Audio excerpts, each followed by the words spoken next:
possibly you can run us through the process of why we say that he's the ultimate reality show participant and how the elections are exactly like a reality show.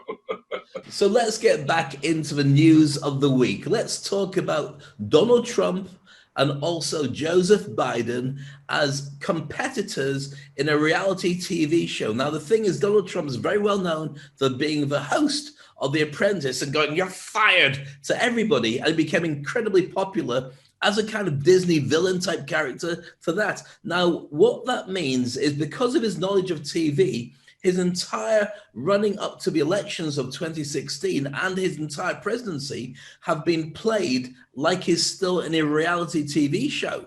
Because the important factors that go into it means you've got to have people watching who are observing what's going on. You've got to have somebody who's playing games, and you've got to have an X factor that means you can't take your eyes off them. So what is that would make it all work? Well, the danger is, well, it's not the danger so much. We're trained to keep our eyes on things that might be difficult for us to deal with. So for instance, if you're going to an event and you see 100 people, of which you say, "What do you think of a new suit?" And 99 say it looks great, and one says it looks terrible, you look like a clown, you might be dressed as a clown, you remember that one person. Now here's the whole point. If you can be that one person every time, everybody will remember everything you said, and it'll blot out the 99 nice things that are being said by other people, because it's built into our DNA to keep an eye out for danger in case it threatens us. So if one player is able to do that all the time, the whole world's going to be watching them. And guess who that's been for the last 3.5 years?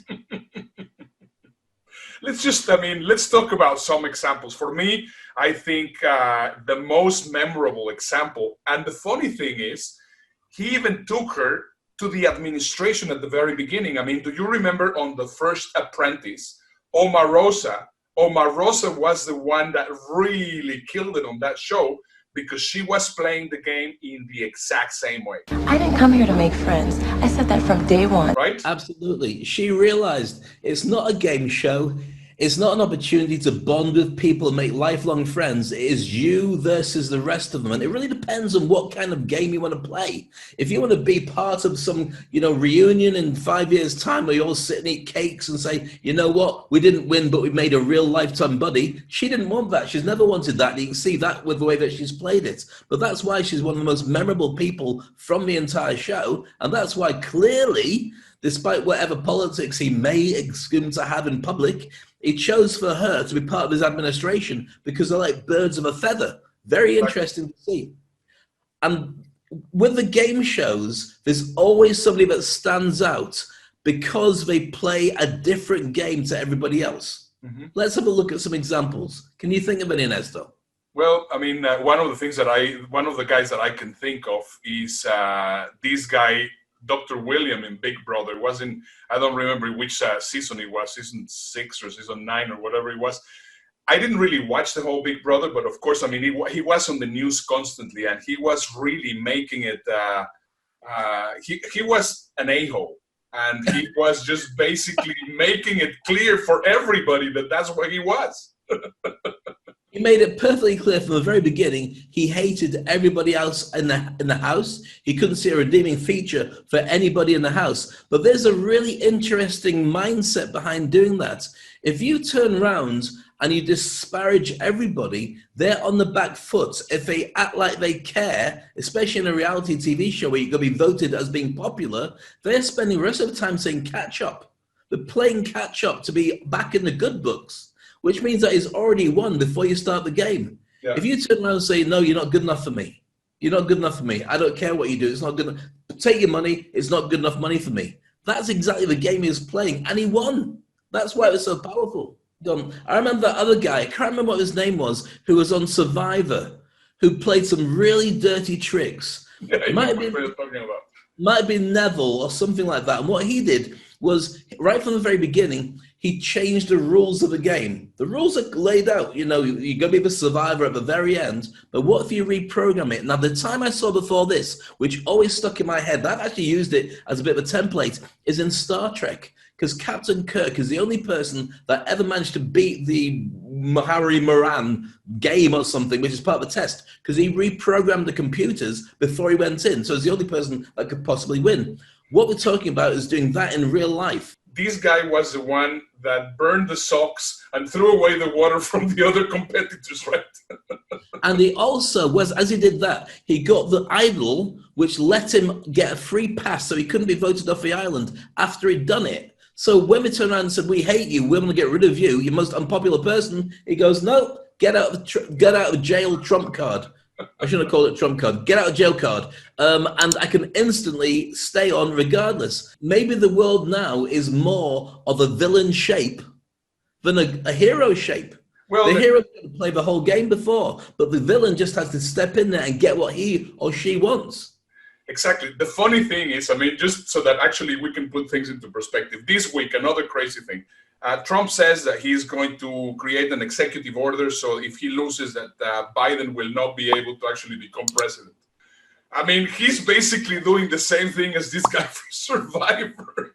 But this is a different game he's playing. This is playing a game of misdirection, which is like that. Look at that, and you don't see what this hand is doing. And that's a genius. And I think that that's something that, regardless of like Trump, don't like Trump, he's the master of this in a way that I've never in my life ever met anybody or seen anybody who can get the whole world to look in a wrong direction while he's doing something over there. He's brilliant at it. Yeah, absolutely. Well, you know, I mean, look about what happened this week. I mean, first of all, there's not going to be a deal with TikTok. TikTok's going to be banned. And it was supposed to be banned on Sunday. And then almost at the end of the Sunday, suddenly he goes and tells everybody, no, we of course going to have the deal. And now it's not going to be only Oracle, but it's also going to be Walmart. And of course, all the TikTokers get very excited. And then the next morning he says, no, there's not going to be any deal. He's just basically moving everybody like if there will be puppets. It's just he's making them dance, which is appropriate for TikTok. Yeah. He's playing the same game. So why would he do that? Why would he want to have that? Well, the thing about Trump is he's brilliant at owning all the eyeballs. Exactly. All the time the world is watching him. And it's crazy numbers. I mean, to a point where you can only outdo Trump by being a bigger Trump than Trump is. And there's nobody bigger. There's nobody who's got more stories, more juice. And he's brilliant in front of a microphone. He just owns and dominates. Like him or not, you can't take your eyes off him. Every single thing is brilliant. Absolutely. It's genius. It's just incredible how is he doing it. So he's getting all the distraction from one side. And look at what's happening with Ruth Bader Ginsburg, which, of course, I mean, they're trying to get the nomination from her. But anyway, let's go back to what we were talking about, the games. Another guy that I remember, every time that I saw him, I thought that he was absolutely disgusting.